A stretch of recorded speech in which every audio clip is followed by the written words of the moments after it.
বা আমি দিচ্ছি তোমাদেরকে, কখনোই তোমাদের আচার আচরণ দ্বারা অন্য কাউকে আঘাত দেবার।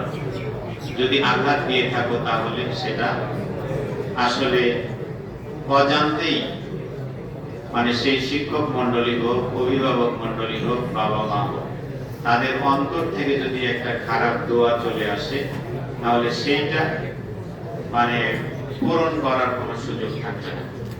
আমরা বলছি যে দোয়ার অনুষ্ঠানে আমরা এখানে এসেছি, আসলে দোয়ার অনুষ্ঠান করে টাকা দিয়ে, অর্থ দিয়ে দোয়া চেয়ে নেওয়া যায় না, কিনেও নেওয়া যায় না। কারণ এটা সম্পূর্ণই অন্তরের ব্যাপার, মনের ব্যাপার। এটা অন্তরের কোন জায়গায় লুকিয়ে আছে, আমি একটা উদাহরণ দিই। এই দোয়া মানুষের অন্তরের কোন জায়গায় লুকিয়ে আছে, আমি ছোট্ট একটা উদাহরণ দেই। যে আল্লাহ রাসূলের একজন প্রিয় সাহাবী, তার নাম ছিল হযরত আলকামা রাদিয়াল্লাহু তাআলা। তিনি আল্লাহ রাসূলের অত্যন্ত প্রিয়, একদম কাছের সাহাবী, জান্নাতি একজন সাহাবী। তার জীবনের শেষ প্রান্তে এসে সে আল্লাহর নাম উচ্চারণ করতে পারছে না। আল্লাহ রাসূলের সাহাবীরা আল্লাহ নবীকে গিয়ে বলেন, আল্লাহর নবী, আপনার সবচেয়ে প্রিয় যে সাহাবী হযরত আলকামা মুমূর্ষ অবস্থায় সে আল্লাহর নাম উচ্চারণ করতে পারছে না।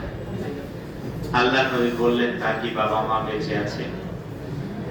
সাহাবীরা বললেন, তার মা বেঁচে আছে। আল্লাহর নবী বললেন, তার মাকে সংবাদ দাও, আমি তার বাসায় যাব।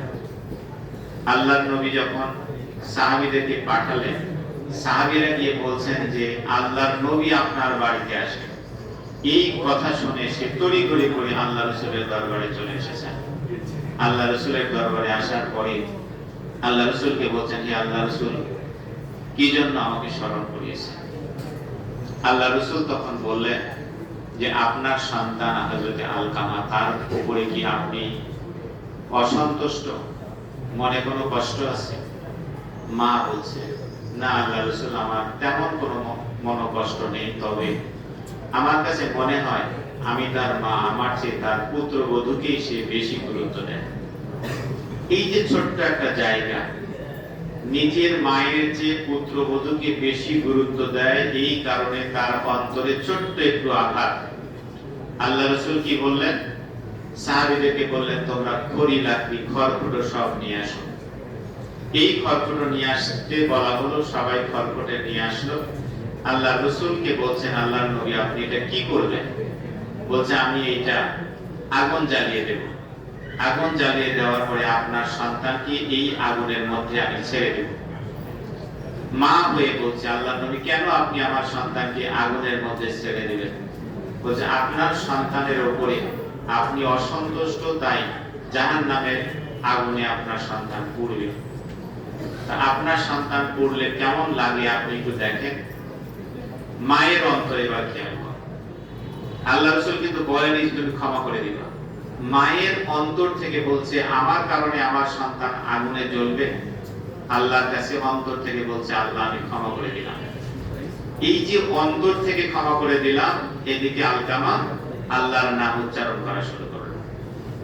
সুতরাং এই যে দোয়া, এই দোয়াটা অন্তরের কোন জায়গায় থাকে, এই জায়গাটা কিন্তু তোমাদেরকে খুঁজে বের করতে হবে এবং এইটা অর্জন করতে হবে। এইটা টাকা দিয়েও কেনা সম্ভব নয়, চেয়েও সম্ভব নয়, হাত তুলে দোয়া করেও সম্ভব নয়।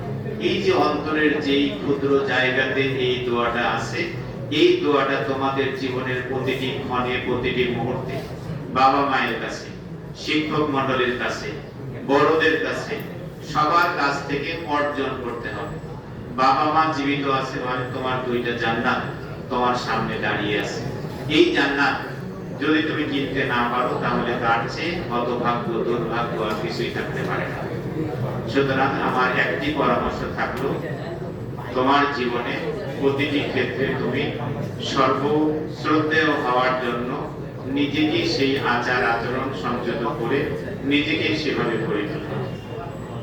দ্বিতীয় পরামর্শ হলো, যে পরামর্শগুলো স্যাররা দিয়েছেন, আমি তোমাদেরকে স্মরণ করিয়ে দিতে চাই, বর্তমান শিক্ষামন্ত্রী তোমাদের